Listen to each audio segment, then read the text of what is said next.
Celebrity voice impersonation not an endorsement. Why go to a single furniture store when you can go to Big Sandy Superstore? Shop and compare America's top 5 mattress brands, plus Nectar and Purple. And choose from over 22,000 in-stock appliances from the top brands at the guaranteed lowest price. Or furnish the room of your dreams with a large selection of American-built furniture.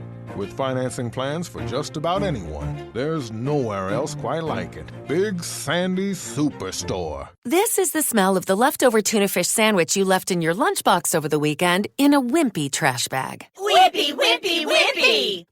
Blech! And this is the smell of that same sandwich in a hefty, ultra-strong trash bag. Hefty, hefty, hefty! Ah, smell the difference? Hefty Ultra Strong has Arm & Hammer with continuous odor control, so no matter what's inside your trash, you can stay one step ahead of stinky. And for bigger jobs, try the superior strength of Hefty Large Black Bags.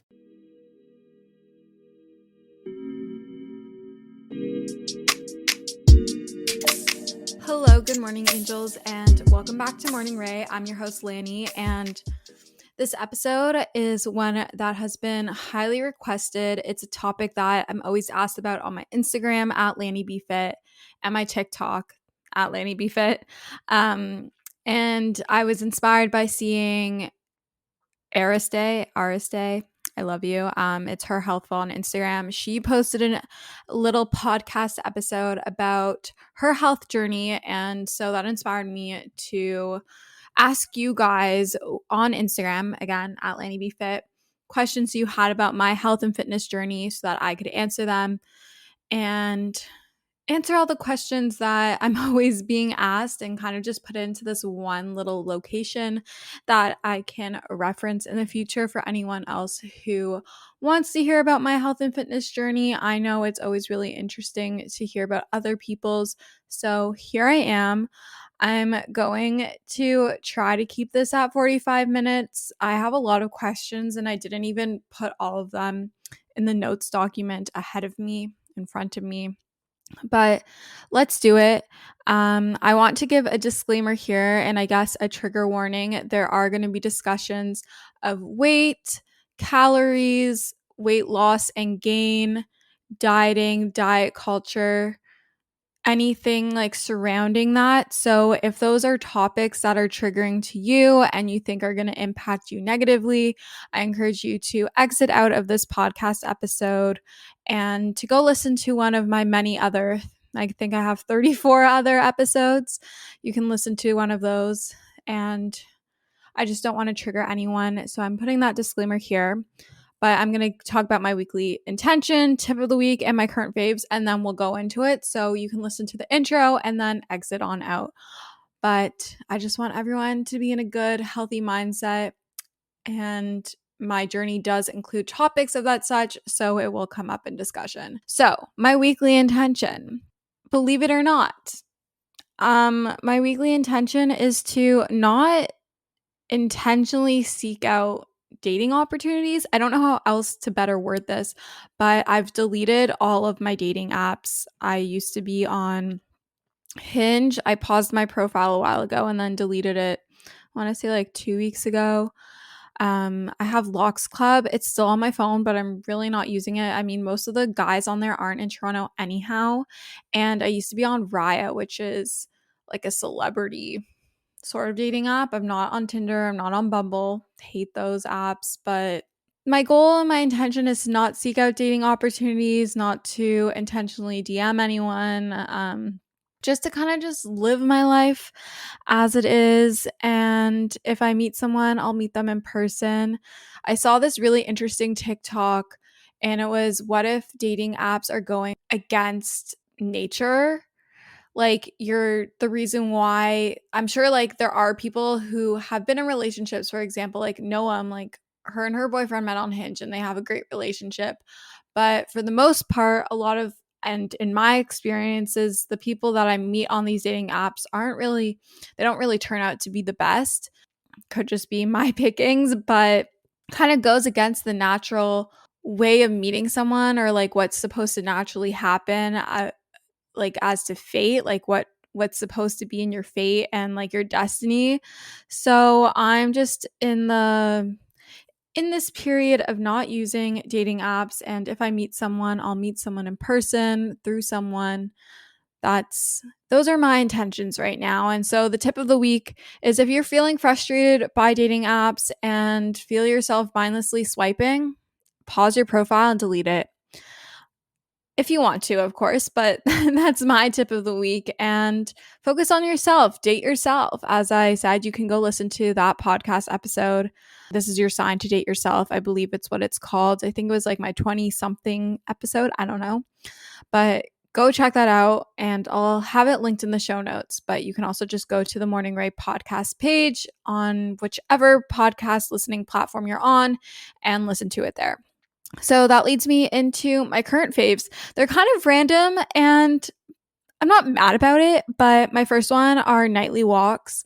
I love going on walks at around 9 p.m. when it's kind of cool out-ish. It's been kind of hot here in Toronto. And when the sun is setting, it's just super chill. It winds you down before bed. It helps with digestion after dinner. I just love it. And then Spin Co. It was my first spin class last week in over a year and a half. And let me tell you, I was a lot stronger than I thought I'd be. I was pretty much hitting the beat on every song, and I was impressed with myself. And I went on another class. So I did that last Saturday, and then I went again on Monday. So like a week ago today that you're listening to this. And it was a good time. They opened one near me where I'm at home, like my home. So that has been fun. I like just walk there. And it's really nice to be back in a group fitness environment and to be spinning, because I miss spin so much. I wanted a Peloton so bad. So it was really nice to be back in the spin studio. And this one is super random, this last current fave, but it's being social. I can be someone who's very introverted and antisocial. And lately I've just been thriving off of being social, having jam-packed weekends, and it's honestly been so much fun. I've been having so many fun experiences and meeting new people and trying new places, and I don't know, it's a lot of fun, and I'm making a lot of memories, and I'm vibing with it. I'm here for it. I'm here for social Lani. My mom's like, you used to be so antisocial and now you're like a social butterfly. You know what? Patting myself on the back, and that's on therapy. Okay. I'm just going to pause here. So if any of the topics I discussed earlier, such as dieting, body image, weight, gain and loss, calories, dieting, I just said dieting twice, any of those topics trigger you in any sort of way, this is your trigger warning. And I encourage you to exit out of this podcast and listen to a different podcast of mine or another podcast show. I don't want to trigger anyone, but let's get into my fitness journey. I'm going to give like a little summary of what my fitness journey has been like, my health journey, if you will, and what I struggled with most, like the peaks and the valleys. And then we'll go into answering all of your questions. If you want to be able to participate in future episodes, make sure to follow me on Instagram at Lani B Fit, as well as the podcast Instagram. It's Morning Rae Podcast, or Morning Rae Pod, I think. Morning Rae Pod, yes, on Instagram. And that is where I will always post stories asking for your questions. But let's get into my little fitness journey. So I grew up dancing competitively since the age of 8, but before then I was dancing recreationally. I did every single style of dance, like jazz, tap, ballet, hip hop, contemporary, tap, etc. I pretty much did it. And then from grade 6 to 8, I was in an integrated arts program at my middle school. And then I auditioned and was a part of the dance program at my high school. So in high school, I was dancing every day at school for about an hour or so. And then I was dancing at my studio for around 10 to 13 hours a week, give or take. So I was very active. And in the summers, I didn't really dance or anything. I would do the occasional dance class. It was mostly just like walking because I was a camp counselor or I was on trips. So I was walking a lot. But then when I went to university, I originally was a part of the hip hop team at Laurier, and then I ended up dropping it because it didn't suit me and fit with what I wanted to do at that time. And I started to work out at the gym. So I really transitioned into working at the gym. Before that, I had not really been to a gym before. I would occasionally go to like LA Fitness with my dad's guest pass when he had a membership there. And so going to the gym in university was probably like the first time I was consistently going to the gym. I didn't really know what. I feel like my list of things to buy, to do, activities that involve spending money is never ending around the holidays, making the idea of investing and saving and thinking about your future to be a little bit more challenging, a little bit more overwhelming. Acorns makes it easy to start automatically saving and investing for you, your kids, and your retirement, even during the holidays. You don't need to be an expert. Acorns will recommend a diversified portfolio that matches you. You don't need a ton of time. You can create your Acorns account and start automatically investing your money in just 5 minutes. You don't need to be rich. Acorns lets you get started with the spare money you've got right now. That could be $5 a day or even just your spare change.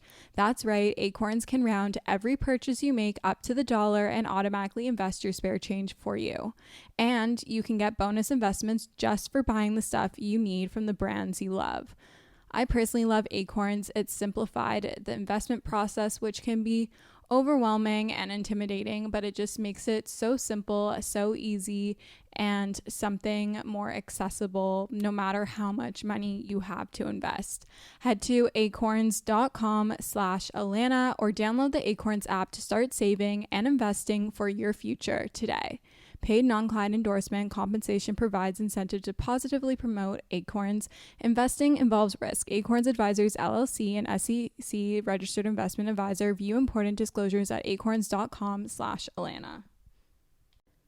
I'm super excited about today's sponsor. They've sponsored the podcast before, and this is a topic I'm super passionate about. I fear that us as girls struggle with PMS far more than we should, and we really shouldn't. I truly get the worst PMS symptoms. My boobs are sensitive, my face breaks out, my sugar controllings are out of whack. I feel like I'm just a bottomless pit. My mood is not the vibe, and Estro Control has been super helpful in helping manage those PMS symptoms and making that time of the month a lot more enjoyable. Estro Control is a formula developed by Happy Mammoth, a supplement company dedicated to making women's lives easier. Say no more. Estro Control contains science-backed herbal extracts that help support hormonal health, especially if you are someone like myself who struggles with PMS.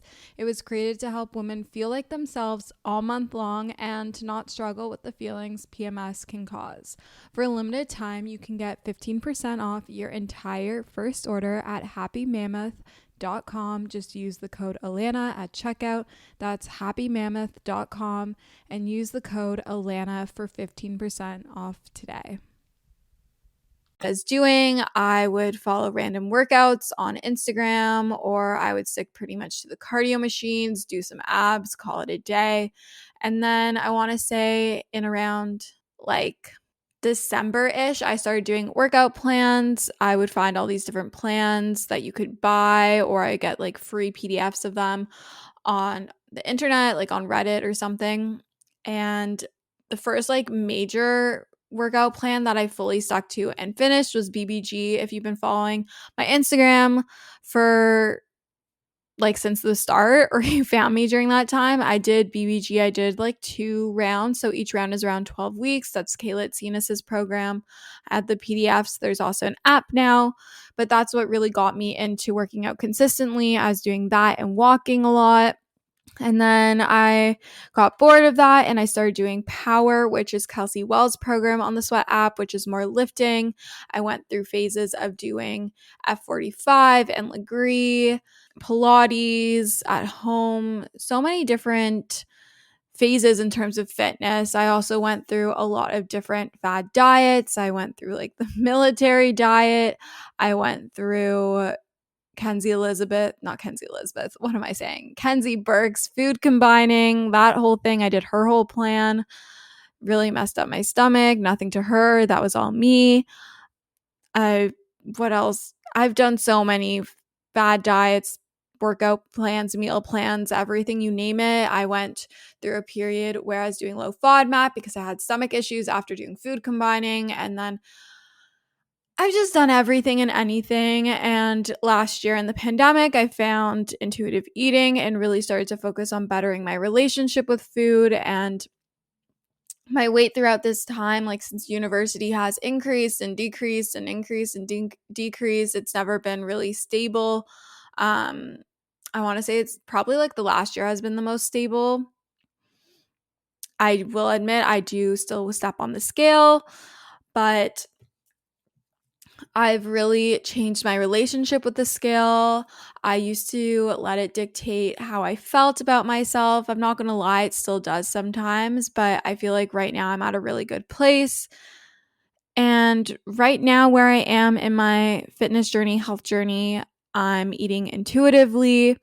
I eat pretty much plant-based. I've incorporated dairy back into my diet, but I'm not having it at every meal.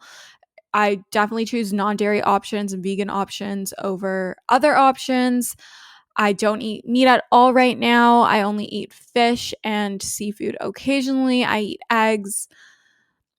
My workout routine right now, which I spoke about on my running episode called Hot Girls Run, is currently running 2 to 3 times a week, lifting 2 to 3 times a week. And then I go on like morning and evening walks. I'm no longer doing Pilates at the moment. And I'm taking around like 1 to 2 rest days per week, sometimes 3, very rarely. But that is my fitness journey. I started in January 2018, mostly officially.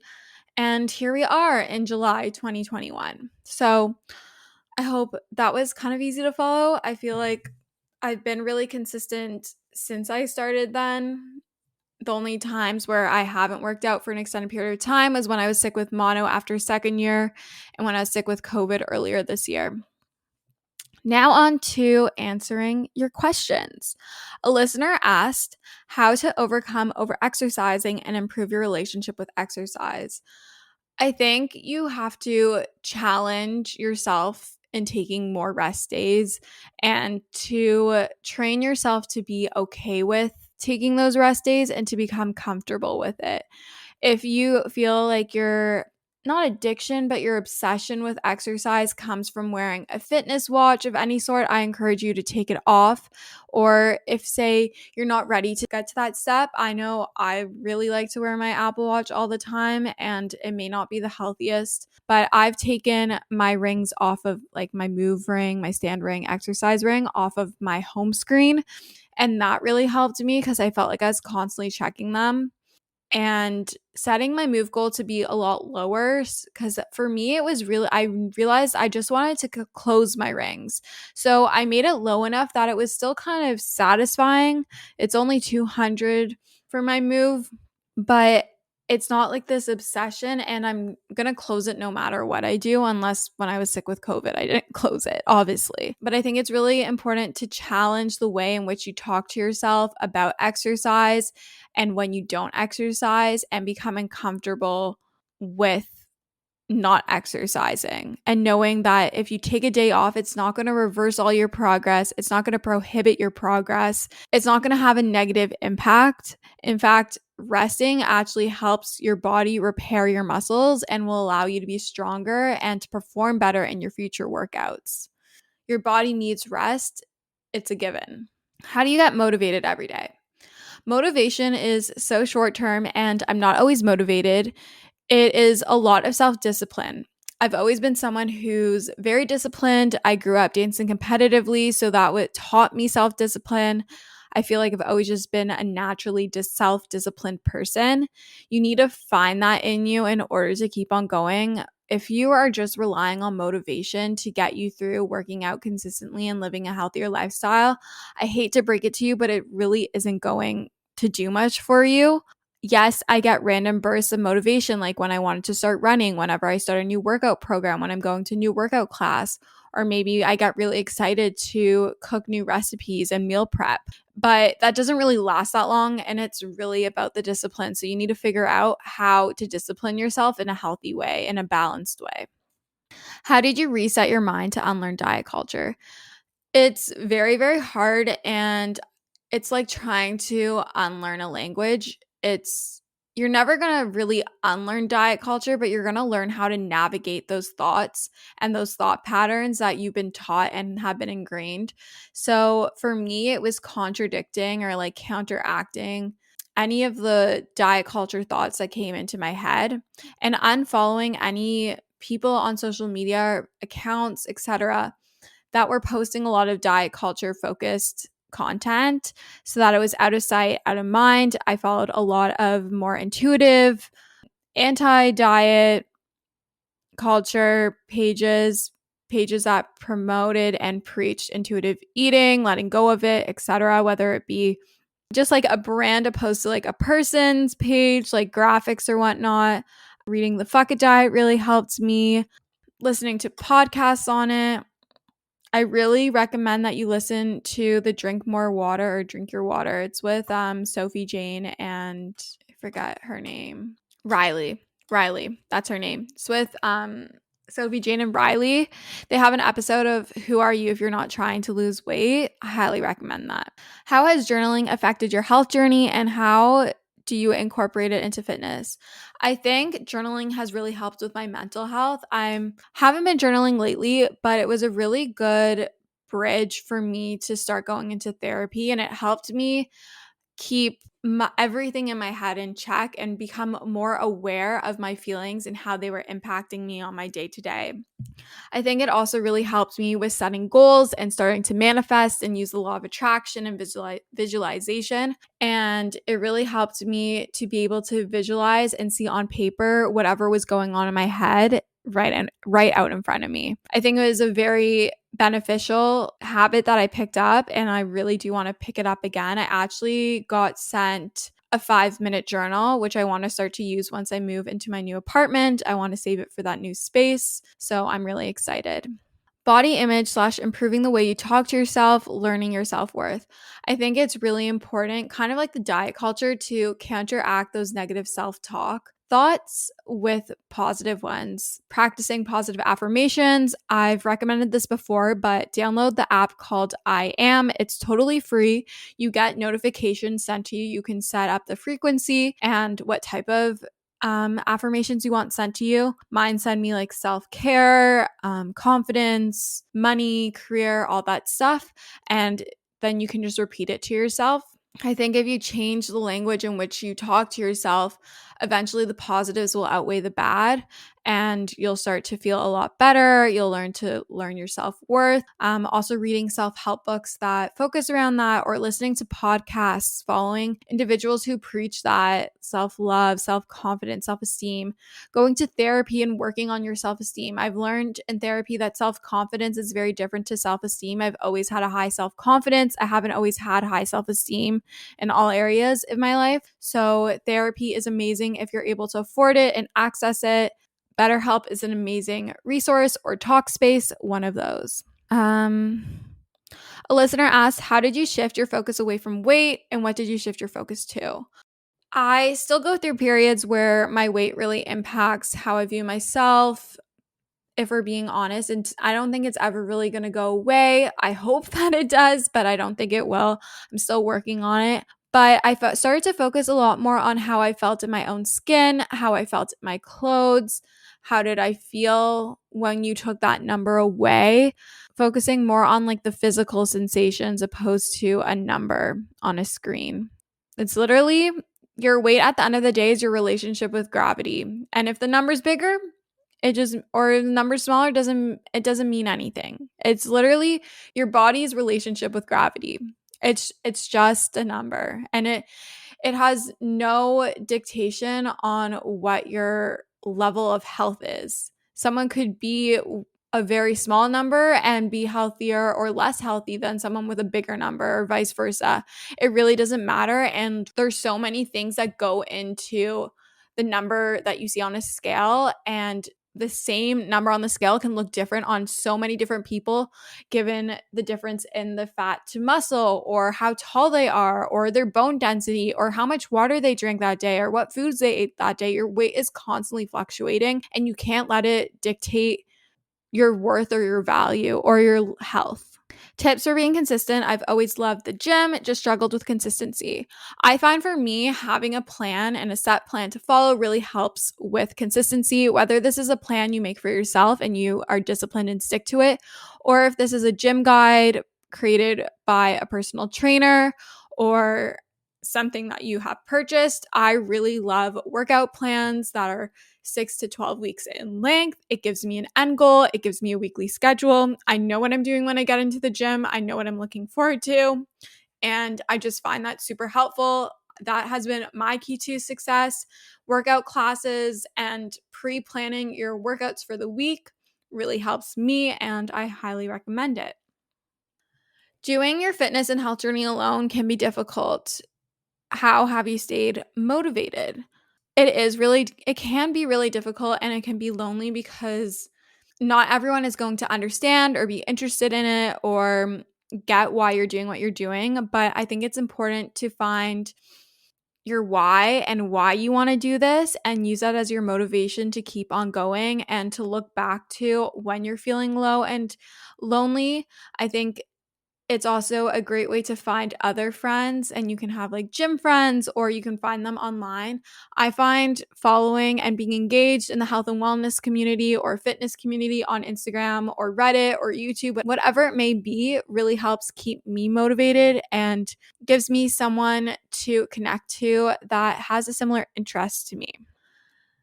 How to start lifting. I started lifting by following the Power Program by Kelsey Wells. I strongly recommend it. I also really like Tamara Fitness's gym guide. She also has a dumbbell guide. You can start with free weights and then slowly make your way to using machines and heavier weights.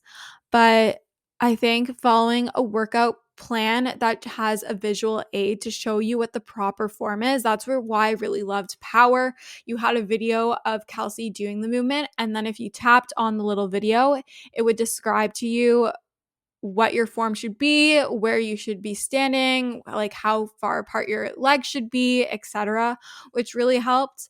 Or even if you are able to afford it, getting a personal trainer, whether it be in person or virtual, really helps. F45 was also really helpful. They do lifting and the coaches are super awesome. So those are my tips. The next listener asked how to get into running and make it something you enjoy. I'm not going to answer this here because I have a whole episode on how I got into running. So you can check out that episode. It's called Hot Girls Run, and I go into it full on depth. Like, full episode is on running. If you could choose one routine to do, one workout routine. Oh, I'm like mixing up. Oh my God. Wow. We are tired from work today. Today has been a day, ladies and gentlemen. To the 5% of men listening to this podcast, hello. But if you could choose only one routine to do, would it be your morning or your night routine? I'm going to have to say my morning routine. My night routine doesn't really exist. It's very flexible. It's very bendable. It changes all the time. Kind of sucks right now. I need to get back into that. But my morning routine literally is my godsend. I fucking love my morning routine. I look forward to it every day. It's so relaxing. It's my me time. It's meditative in a way. And it's kind of like self-therapy, self-care for me, and definitely my morning routine. Did you mess up when you were first starting your fitness journey? 110%. I feel like I discussed this in like the little summary at the beginning, but I fell to diet culture. I became obsessed with working out at some points. I became obsessed with the number on the scale. I feel like everyone kind of goes through this, and sad that it happens. I don't wish falling into any of those traps on anyone, but I think it's really taught me so many lessons and has taught me to value so many things. But I really don't recommend diet culture or any becoming overly obsessed. Anything in too much or excess is not good for you. But I 110% messed up. I'm human and mistakes happen, and that's life. Some tips to become, in quotations, that girl. Where do I start? I think it's really important not to overwhelm yourself with so many different things all at once. You want to really focus on slowly integrating new habits and routines, rituals, etc. into your life. So, for example, say you really would like to have a morning routine and wake up early and be super productive and live this healthy lifestyle. So, this week you're going to set your alarm earlier and you're going to wake up earlier. So, that's going to be your focus for this week. The next week, you are going to start having breakfast at home. You're going to make your breakfast at home opposed to buying it out or not having it. And you're going to make the time for that. And then say the following week, you really want to start drinking more water. So then the following week, you're going to add on the drinking more water and so on and so forth. And eventually you'll have all these habits developed. You won't feel super overwhelmed and get burnt out super fast. The slow and steady wins the race line really comes into play here. We're going for the long term. There's no quick fixes here. We don't do quick fixes. Quick fixes don't work. Diets don't work. We're in for that sustainability, baby. Okay? Okay. Biggest motivation or inspiration in starting your health and fitness journey.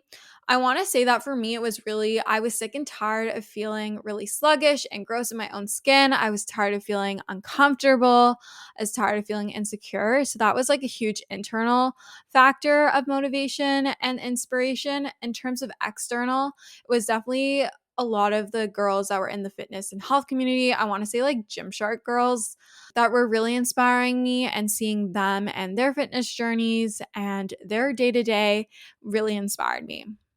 How many rest days do you take a week? I really try to listen to my body. At minimum, it is one, but lately it's been like 1 to 2, around there. And even like on my rest days, I would still say they're kind of active. I'll still walk. What are my personal fitness goals? So my personal fitness goals, they are both in terms of feelings and aesthetic goals, like materialistic goals. I don't think that there's anything wrong with having these goals. It's all about your mindset around them and not being too stern on yourself if you don't achieve them exactly. I think mindset is everything. But right now, in terms of like strength, endurance, all that, my goal is to be able to run 5K in 25 minutes. I'd like to be able to do this by September, hopefully.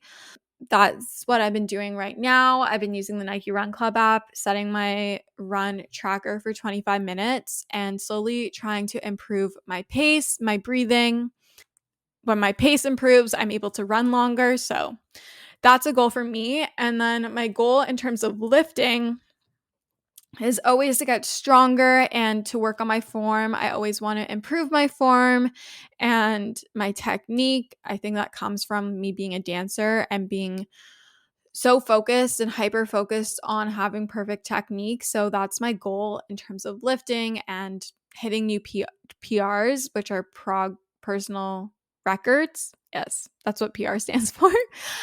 Clearly, we are getting tired here. It's been a day. It really has been a day. And it's Friday and I'm getting my nails done soon. But we're going to stay focused, okay? It's Friday when I'm recording this. It's Monday, hopefully, when you're listening to this. But in terms of aesthetic goals, I would love to be a little bit leaner and have a bit more muscle definition. I really do love like a snatched waist, defined abs, but in a way that's very manageable. Like if it means that I can't have sweets and whatnot and live life, then fuck that. Like I don't want the 6-pack, but I'm not gonna lie that I do like having a toned stomach. I do like having slimmer legs. That's just always been something that I like. And I don't think there's anything wrong with having aesthetic or materialistic fitness goals. What is your number one tip for someone looking to become the best version of themselves? I think it's really important to let go of any expectations and to let go of people's perceptions of you and to just focus solely on how you feel about yourself internally and externally. That is the most important thing. And people are going to judge you. People are going to make comments, whether they think you're too small, you're too big, you're working out too much, you're working out not enough, you're eating too healthy, you're not eating healthy enough. They're always going to pick you on something. And I think it's really important to let go of that and to just focus on you and what is going to serve you best. How to be okay with not eating 100% clean 24/7. First off, I hate this word clean. There's no such thing as eating clean. Get that out of your head. There is no such thing as eating clean. The only thing that you are eating is clean is food that doesn't have dirt on it, and because you've washed your fruits and vegetables. Like, there is no such thing as like a clean cookie or a clean diet. It does not exist. I believe in everything in moderation, and I think that's something that I really have to nail into all and everyone's heads. There's no such thing as eating clean. And I know I was a culprit of using this word of eating clean, specifically during my food combining era, but there's no such thing as eating clean. You can have cane sugar, you can have alcohol, you can have fast food, you can do whatever on occasion, but it's all about moderation, and just nothing in excess is good for you. Even like having too many fruits and vegetables is not good for you. Like, I've done that. I've had way too much fiber and it hurt my stomach. I've had way too much alcohol and sweets and junk food and it's hurt me and it's made me feel shitty.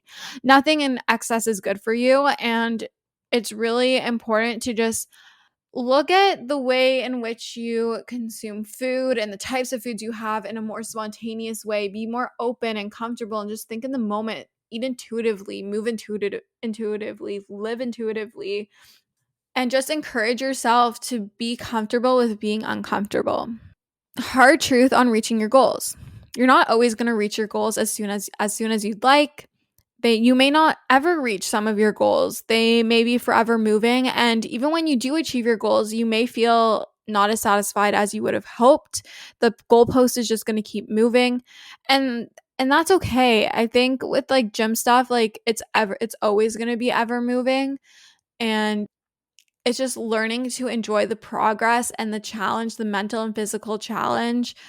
And that consistency is key, and you're going to fluctuate in your consistency of working out, of making smarter choices in the kitchen, of being closer to and farther from your goals, whatever it may be. It's hard. It's hard work. It takes a lot longer than the internet leads on. I'm sorry, you're not going to get your 6-pack in 2 weeks or in 4 days. It doesn't happen like that. And people are going to try to push you down, but you have to keep going, and that's only going to make you stronger. We have 3 more questions, and then we're going to wrap this lovely, lovely podcast up. But when was the unhealthiest/lowest point you reached, and why did you turn it around? I want to say it was in second year. And I was really restrictive with what I was eating, and I was denying it to myself. I was denying it to others. I preached that I was eating intuitively, but looking back, I was not eating intuitively. Food was really controlling my life. It was really controlling my mind. It consumed all my thoughts. Working out was like punishment if I did overeat. I had to work out. I was fearful of not working out and fear of gaining back the weight I gained in first year. So I really do think that was like the lowest point, and I was sick and tired of having everything consume my head and being so fixated on what I was going to eat when I went out, or being worried or anxious about what I would eat if I went over to someone's cottage or a friend's house, or how drinking would impact me reaching my fitness goals or maintaining my weight. I was just really sick of it, and I was sick of following all these diets and falling off of them, and in quotations falling off of the diet.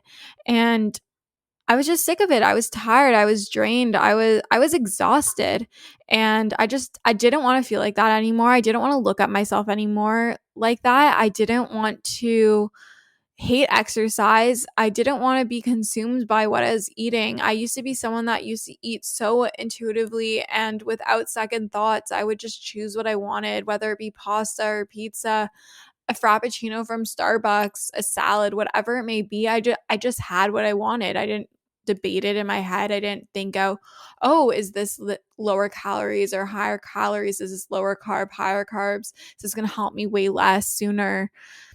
And that's what really led me to turn around. I started to surround myself with individuals who are, I guess, like ahead of me on their intuitive eating journey. And I was really inspired by that and motivated by the way they spoke about food and their bodies and fitness and the freedom that they had from it, the freedom that they had from letting go of diet culture.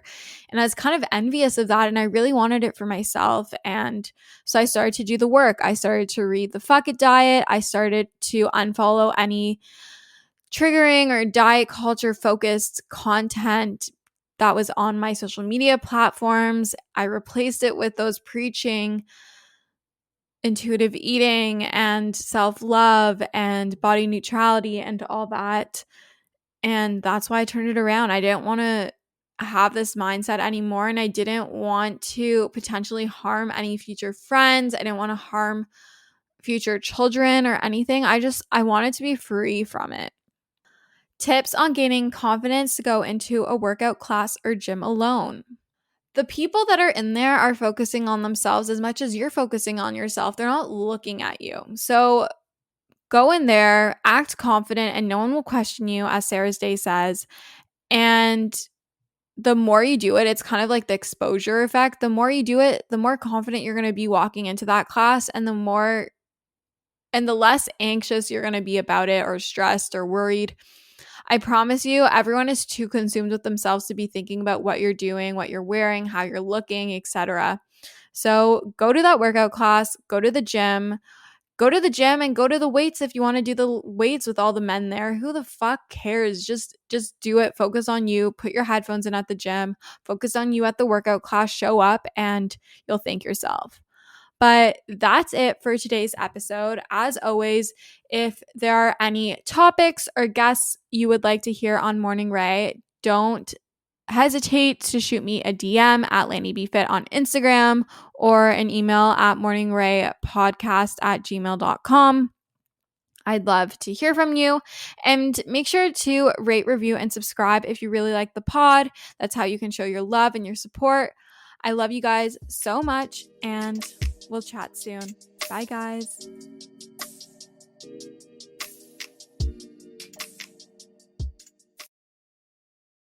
With the Lucky Land Slots, you can get lucky just about anywhere.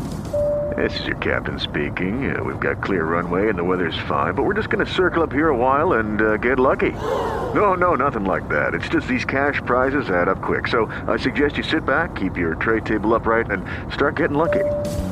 Play for free at LuckyLandSlots.com. Are you feeling lucky? No purchase necessary. Void where prohibited by law. 18+ terms and conditions apply. See website for details. With Lucky Land Slots, you can get lucky just about anywhere. Dearly beloved, we are gathered here today to... Has anyone seen the bride and groom? Sorry, we're here. We were getting lucky in the limo and we lost track of time. No, Lucky Land Casino, with cash prizes that add up quicker than a guest registry. In that case, I pronounce you lucky. Play for free at LuckyLandSlots.com. Daily bonuses are waiting. No purchase necessary. Void where prohibited by law. 18+. Terms and conditions apply. See website for details.